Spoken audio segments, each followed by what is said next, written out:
नमस्कार. आज आपण ॲग्रिकल्चर सायन्स अँड टेक्नॉलॉजी या विषयातील कमर्शियल क्रॉप्स हा चॅप्टर अभ्यासतोय.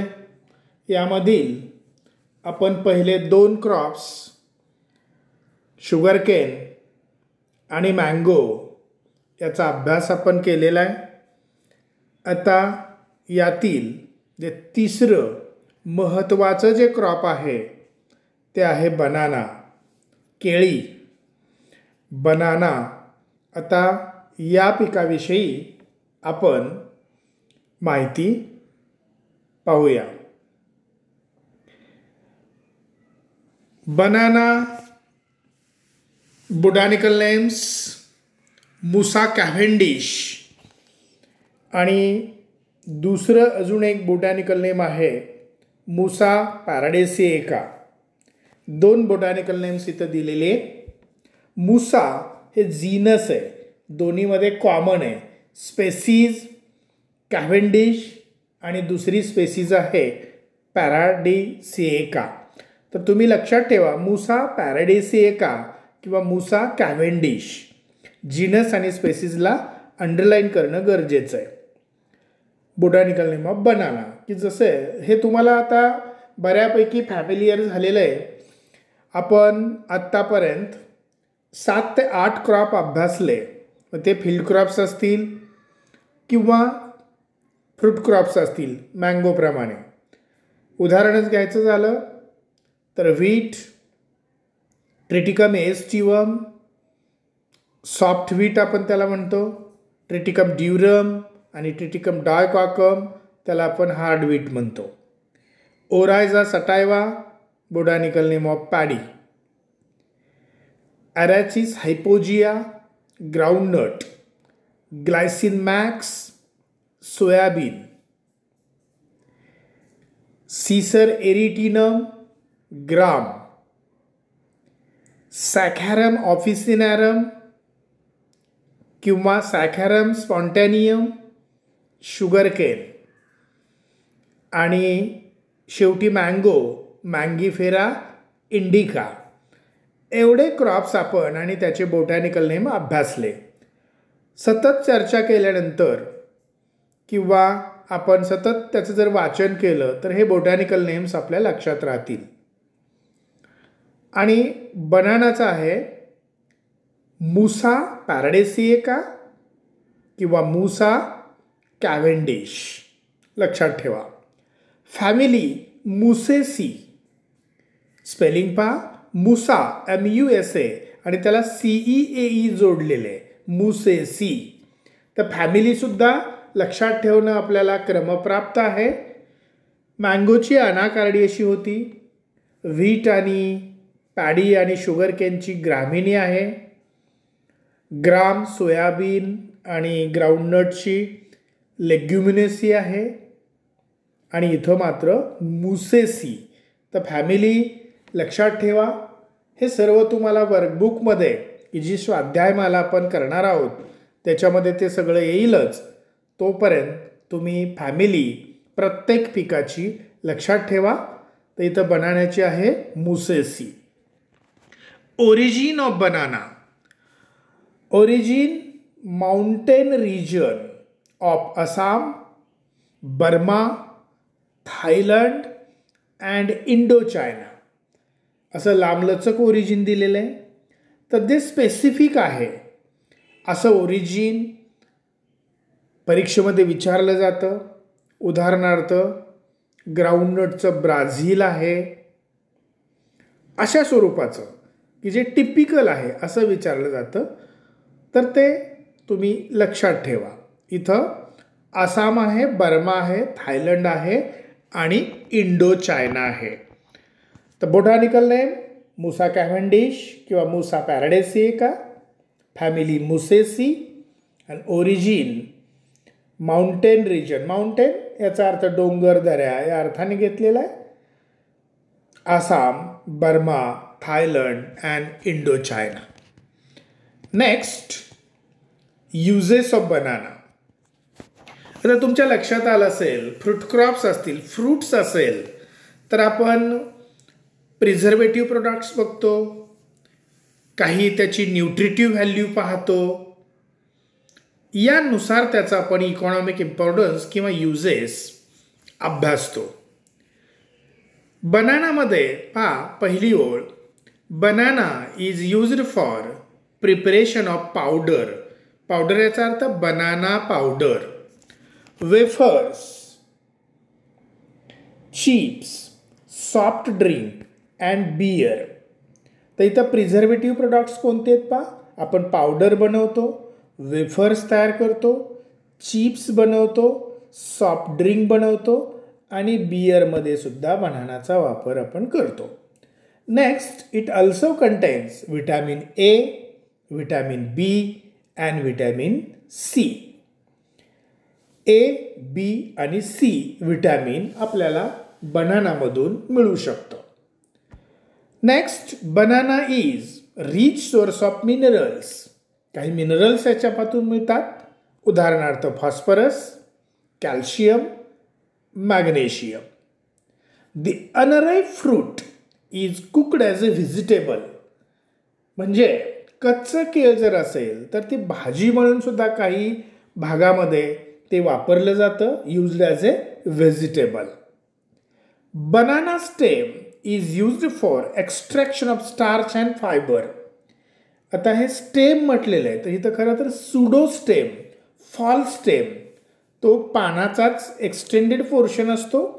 खरंच जे स्टेम आहे बनानाचं ते जमिनीमध्ये असतं, जे तुम्हाला वरती उभं असतं तो पानाचा भाग असतो, म्हणून याला आपण सुडो स्टेम, खोटं खोड असं म्हणू शकतो. तर असं हे सुडो स्टेम स्टार्च एक्स्ट्रॅक्शनसाठी आणि फायबरसाठी आपल्याला म्हणजे आपण त्याचा वापर करतो. Both plants and fruits are extensively used in wedding and festivals. आपण पाहतो केळी सर्रास उपलब्ध होणारी गोष्ट आहे, स्वस्तही आहे. बाकीच्या फळाच्या तुलनेमध्ये आपल्याला केळी स्वस्त पडते, वर्षभर उपलब्ध राहते आणि मग अशा केळीचा उपयोग आपण सणावारामध्ये किंवा लग्न कार्यामध्ये आपण करतो. केळीचं खुंट आपण वापरतो, म्हणजे जर मांडव असेल तर प्रत्येक खांबाला बांधण्यासाठी आपण केळीची पानं किंवा त्या खुंटाचा वापर करतो. तर तुम्हाला याचे युजेस समजले असतील. प्रिझर्वेटिव्ह प्रोडक्ट्स पहा, पुन्हा आपण सारांश रूपाने पाहतोय. Banana powder, wafers, chips, soft drink and beer. It also contains vitamin A, vitamin B and vitamin C. Banana is a rich source of minerals, for example phosphorus, magnesium and calcium. The unripe fruit of banana is used as a vegetable in some region. Banana stem or banana pseudostem is used for extraction of starch and fiber. Both plants and fruits are extensively used in wedding and festivals. लग्न कार्यामध्ये आणि सणांमध्ये आपण banana प्लांटचा किंवा फ्रूटचा मोठ्या प्रमाणात वापर करतो. तर हे झाले त्याचे uses. Next point, soil. It requires deep black soil और डीप सँडी-लोम सॉइल. पहा, जी जमीन काळी आहे, भारी प्रतीची आहे, सँडी-लोम सॉइल आहे, अशा प्रकारची सॉइल केळीसाठी किंवा बनानासाठी सुटेबल आहे. Banana requires deep black soil underline और डीप सँडी-लोम सॉइल. आणि मग नेहमीप्रमाणे आपण त्या सॉइलची गुणवैशिष्ट्ये लिहितो, कॅरेक्टरिस्टिक्स लिहितो आणि मग त्याच्यामध्ये काय येतं हे आता तुमचं पाठ झालेलं असेल. तुम्ही जर मन लावून लेक्चर्स ऐकले असतील तर आपण सॉइल हा मुद्दा इझिली लिहितो टाईप ऑफ सॉइल लिहिल्यानंतर किंवा लिहू शकतो. Soil should be fertile, soil should be well drained, It should have 1 or 2 meter in depth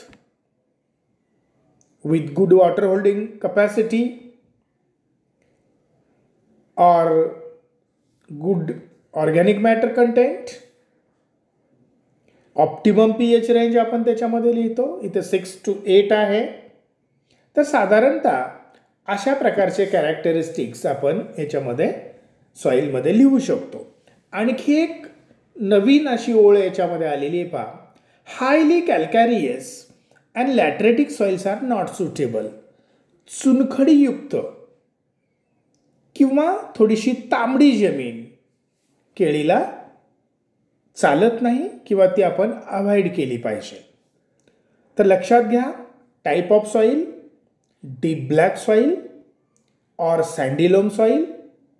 It should be fertile, it should be well drained, it should have good water holding capacity, it should have 1 or 2 meter in depth with good organic matter content. Optimum pH range 6 to 8 pH. आणि असंही आपण म्हणू शकतो, avoid कॅल्कॅरियस or lateritic soil for cultivation of banana. तर साधारणतः अशा प्रकारचे मुद्दे सॉईलमध्ये येतात आणि तुम्ही ते लक्षात ठेवले पाहिजेत. कारण सॉईल, क्लायमेट हे पॉईंट्स ब्रॉड क्वेश्चनमध्ये किंवा एखादं क्रॉप आपल्याला डिस्क्राईब करायचं असेल तर महत्त्वाचे आहेत आणि ते नेहमी येतात. पुढे climate. Next, Maharashtra have the most ideal climate for banana cultivation. म्हणजे आपल्याकडचं जे हवामान आहे ते सर्वच फ्रूट क्रॉपसाठी सुटेबल आहे. Soil and climate is suitable for growing most of the crops. तर इथे पर्टिक्युलरली बनाना हा जर हे पीक जर आपण घेतलं तर क्लायमेट आपल्याकडचं आयडियल आहे, सुटेबल आहे. It is a tropical crop. हे उष्णकटिबंधीय पीक आहे. It requires warm and humid climate. तर थोडंसं उबदार आणि दमट हवामान केळीला लागतं. Average temperature range is 10 to 40 degree Celsius. Range थोडीशी जास्त आहे पहा, 10 डिग्री सेल्सिअसपासून ते 40 डिग्री सेल्सिअसपर्यंत तापमान केळीला योग्य असतं. Heavy storms, Frost and low temperature below 10 degrees Celsius is harmful. इथं बिलो हा शब्द राहून गेलेला आहे, शेवटची ओळ लक्षात घ्या स्लाइडमधली. हेवी स्टॉर्म्स याचा अर्थ वादळ, फ्रॉस्ट याचा अर्थ धुकं आणि low temperature below 10 degree Celsius म्हणजे 10 डिग्री सेल्सिअसच्या खाली जर तापमान असेल तर ते केळीला अपायकारक होऊ शकतं, हार्मफुल होऊ शकतं किंवा आपल्याला उत्पादन अपेक्षित येत नाही. तर पहा, in case of Maharashtra state, climate for banana is ideal, suitable. It is a tropical crop. It requires warm and humid climate. Average temperature range is 10 to 40 degree Celsius. Heavy storms, frost and low temperature below 10 degree Celsius is harmful or not suitable for cultivation of banana. तर हे काही गोष्टी याच्यामध्ये लक्षात ठेवा. Soil and climate याला ecology असंही आपण म्हणतो. इकॉलॉजी आलं तर सॉईल अँड क्लायमेट बद्दलच लिहायचं आहे आपल्याला किंवा वेगवेगळे मुद्दे येऊ शकतील. Separate soil, separate climate. तर याच्यामध्ये काय लिहायचं हे वारंवार तुम्हाला सांगितलेलं आहे, लक्षात ठेवा. पुढे प्रपागेशन. आपण मँगोमध्ये पाहिलं पा प्रपागेशनचा अर्थ. प्रपागेशनचा अर्थ अभिवृद्धी, पुनरुत्पादन, प्रजनन मराठीमध्ये. तर इथे 2 प्रकारे प्रजनन आपण पाहतो, पुनरुत्पादन पाहतो किंवा रिप्रोडक्शन आपण इंग्लिशमध्ये म्हणतो. एक असतं सेक्शुअल आणि दुसरं असतं असेक्शुअल. सेक्शुअल याचा अर्थ seed propagation, fusion of male gamete with female gamete. असं आपण म्हणू शकतो बॉटनीच्या भाषेमध्ये. असेक्शुअल प्रपॉगेशन याचा अर्थ व्हेजिटेटिव्ह प्रपॉगेशन, म्हणजेच बिया सोडून आपण त्या वनस्पतीचा कोणताही भाग पुनरुत्पादन करण्यासाठी जर वापरला तर त्याला आपण व्हेजिटेटिव्ह प्रपॉगेशन असं म्हणतो, किंवा त्याला शाखीय पुनरुत्पादन असंही म्हटलं जातं. मग तुम्ही पान वापरा, खोड वापरा, फांद्या वापरा, मुळं वापरा, त्याच्यापासून जर तुम्हाला रोप मिळत असेल तर ते असेक्शुअल किंवा व्हेजिटेटिव्ह प्रपॉगेशन असं आपण म्हणू शकतो. तर केळीमध्ये बिया तयार होत नाहीत हे तुम्हाला चांगलं माहिती आहे. आपण नेहमी केळी हे फ्रूट खातो, वापरतो, त्याच्यामध्ये बिया कल्टिवेटेड स्पेसीजमध्ये बिया तयार होत नाहीत. त्यामुळं आपल्याला जर केळीचं पुनरुत्पादन करायचं असेल, प्रपॉगेट करायची असेल केळी, तर व्हेजिटेटिव्ह प्रपॉगेशन शिवाय पर्याय राहत नाही. म्हणून आपलं जे पहिलं वाक्य आहे, banana is mainly propagated by vegetative method, म्हणजे शाखीय पुनरुत्पादन करतो. आता मग काय वापरतो आपण? पुढचं वाक्य अतिशय महत्वाचं आहे. It is propagated by rhizomes, underline, bits of rhizomes, second underline, and sword suckers. म्हणजे 3 गोष्टी वापरतो आपण इथे. एक रायझोम वापरतो, त्याला अंडरग्राऊंड स्टेम म्हणतात. केळीचं भूमिगत खोड त्याला रायझोम्स म्हटलेलं आहे. बीट्स ऑफ रायझोम्स दुसरा भाग, म्हणजे त्याच रायझोमचे तुकडे सुद्धा आपण वापरतो, काप वापरतो. प्रत्येक तुकड्यावरती एक आयबड असला पाहिजे, त्याला आपण बीट्स ऑफ रायझोम्स असं म्हणतो. आणि शेवटी सकर्स असा शब्द वापरलेला आहे, सॉर्ड सकर्स असं वापरलेला आहे शब्द. आता इथं सकर्स म्हणजे केळीची पिल्लं. अगदीच ग्रामीण भाषेमध्ये आपल्याला सांगायचं झालं तर केळीची पिल्लं असं आपण म्हणतो, किंवा त्याला मुनवे असंही म्हटलं जातं, किंवा आपण त्याला इंग्लिशमध्ये सकर्स म्हणतो. पण सॉर्ड शेप्ड सकर्स म्हणजे काय? सॉर्ड याचा अर्थ तलवार. तर त्या रोपाची पानं, त्या सकरची पानं जर तलवारीच्या पात्याप्रमाणे असतील तर ते सकर्स प्लांटिंगसाठी आदर्श आहेत, आयडियल आहेत, सुटेबल आहेत असं आपण म्हणू शकतो. तर लक्षात घ्या इथे, हाऊ बनाना इज प्रपॉगेटेड, केळीचं पुनरुत्पादन कसं होतं, त्याचं प्रपॉगेशन आपण कसं करतो, तर त्याचं उत्तर आपल्याला काय सांगता येईल? Banana is propagated with the help of rhizomes, bits of rhizomes and sword shaped suckers, म्हणजे सकर्स आपण वापरतो.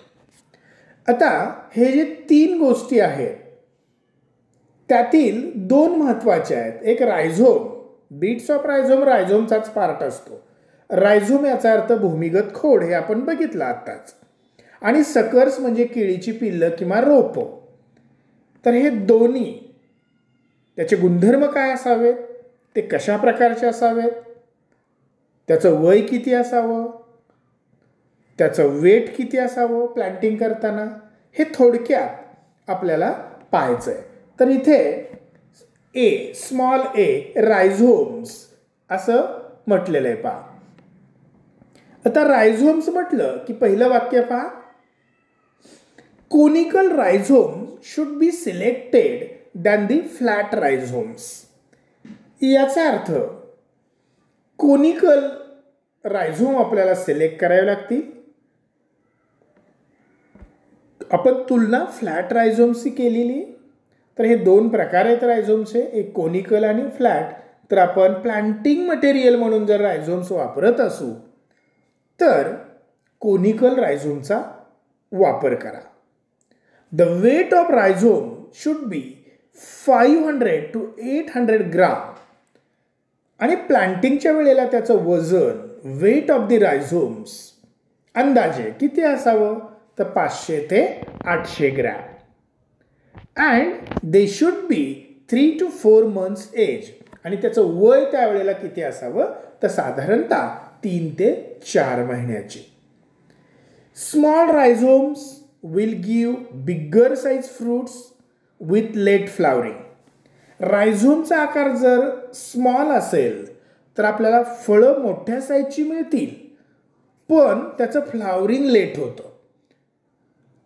आणि big rhizomes will give small size fruits with early flowering.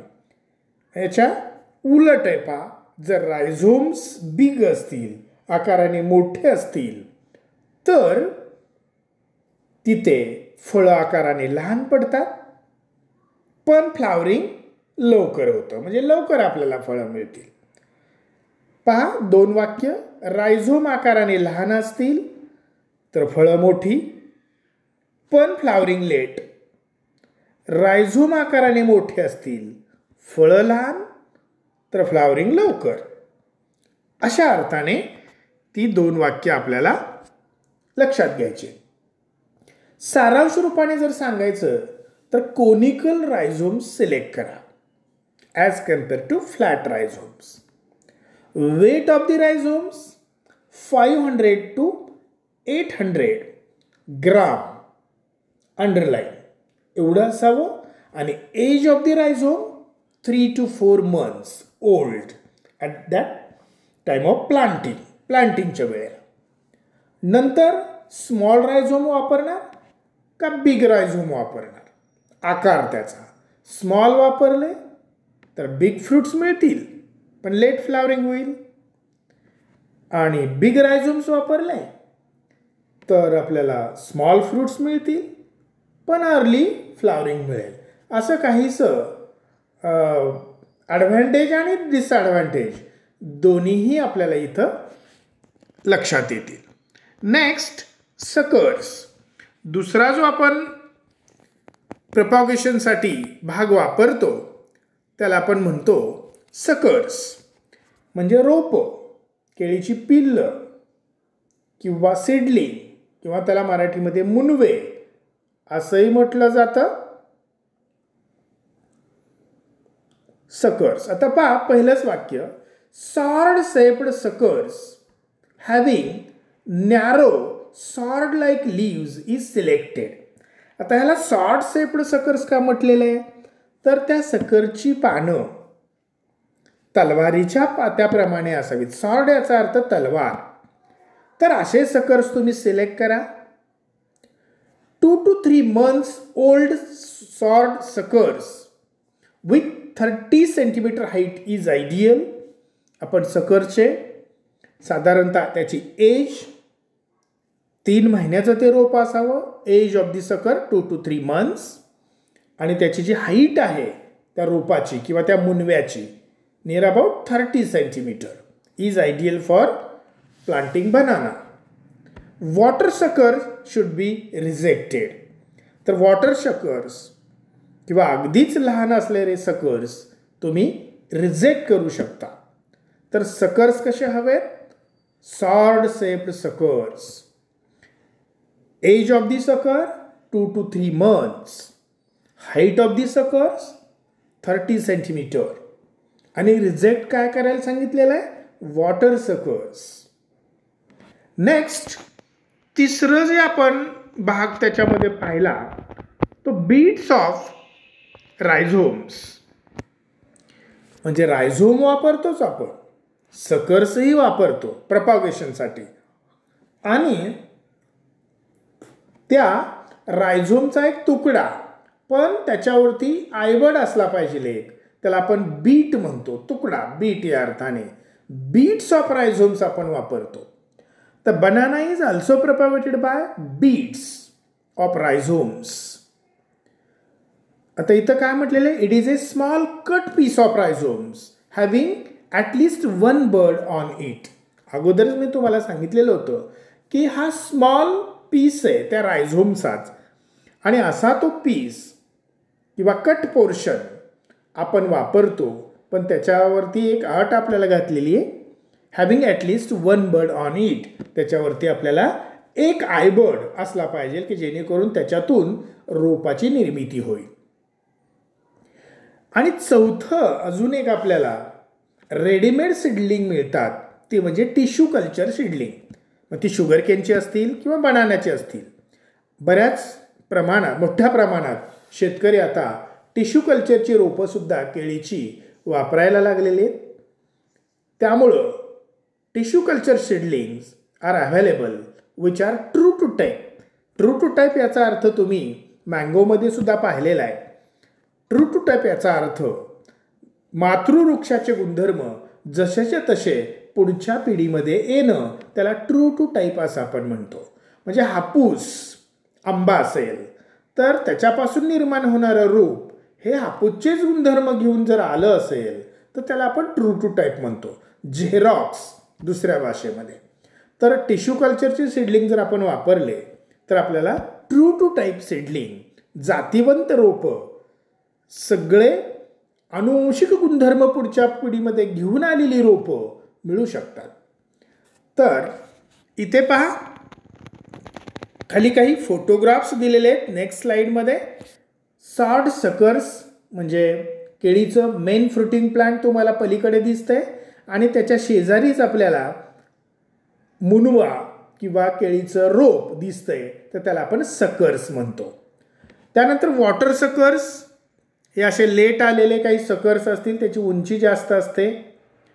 त्यानंतर हे रायझोम्स आहेत पहा काही, किंवा बीट्स ऑफ रायझोम्स आहेत. तर हेही तुम्हाला इथे फोटोग्राफ्समध्ये तुम्हाला दिसतील.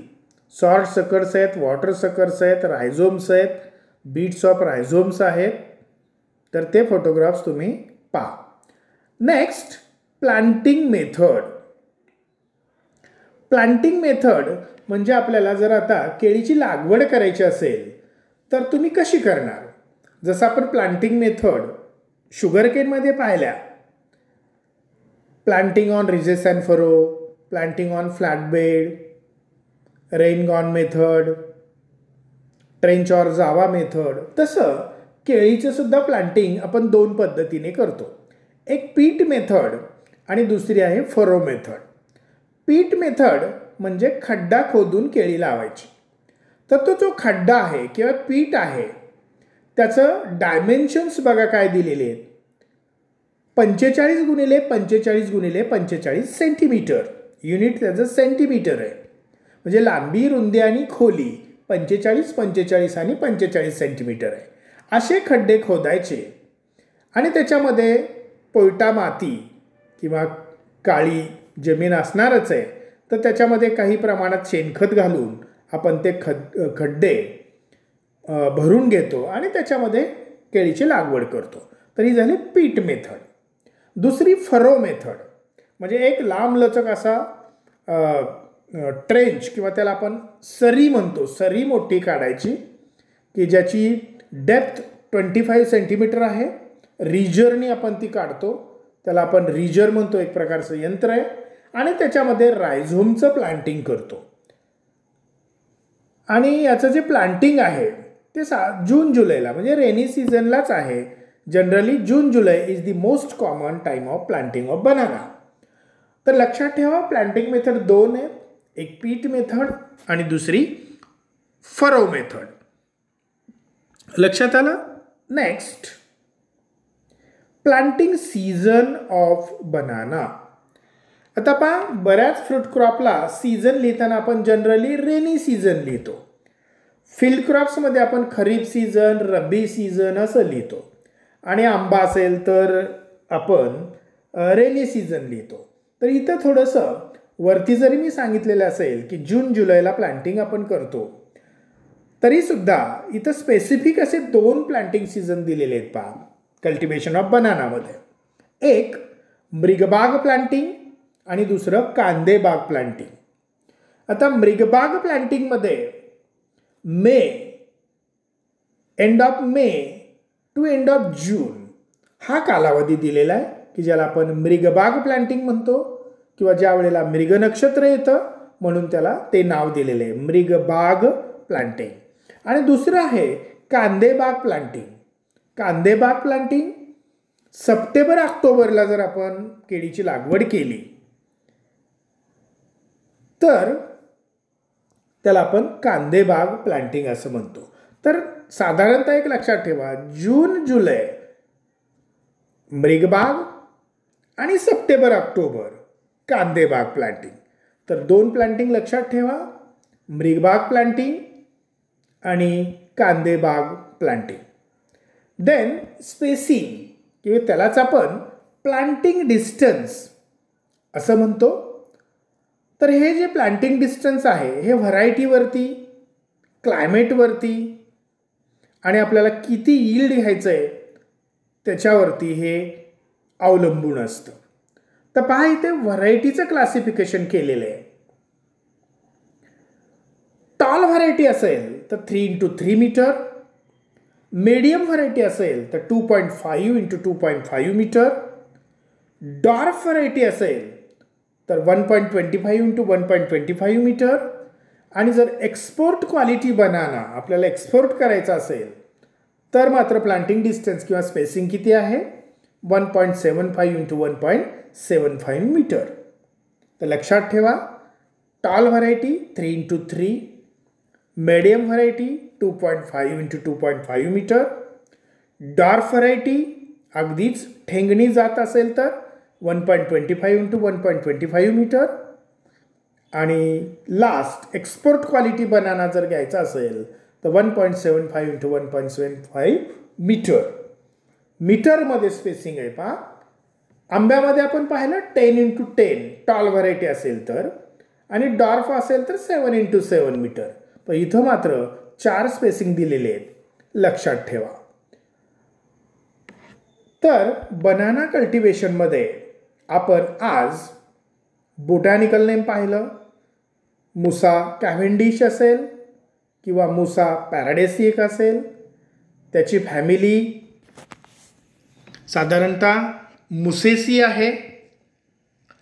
त्यानंतर ओरिजिन आपण पाहिलं, mountain region of Assam, Burma, Thailand and Indo China.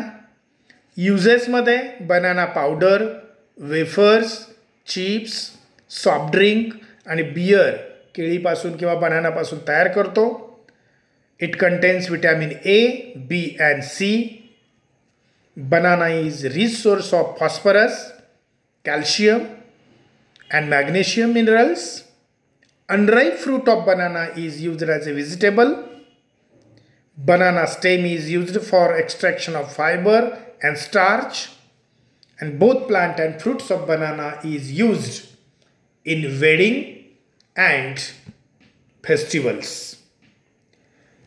सॉइलमध्ये आपण पाहिलं, it requires deep black soil or sandy loam soil. It should be fertile, well drained, with good water holding capacity. Soil should have 1 or 2 meter in depth with good amount of organic matter content and pH range 6 to 8. Climate मध्ये पाहिलं, tropical crop. It requires warm and humid climate. Average temperature range 10 to 40 degrees Celsius.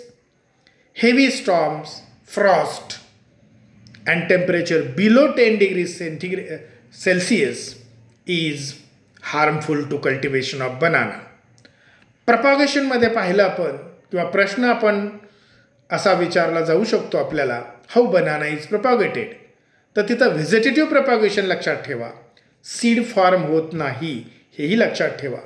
Banana is propagated vegetatively with the help of rhizomes, bits of rhizomes and sword shaped suckers.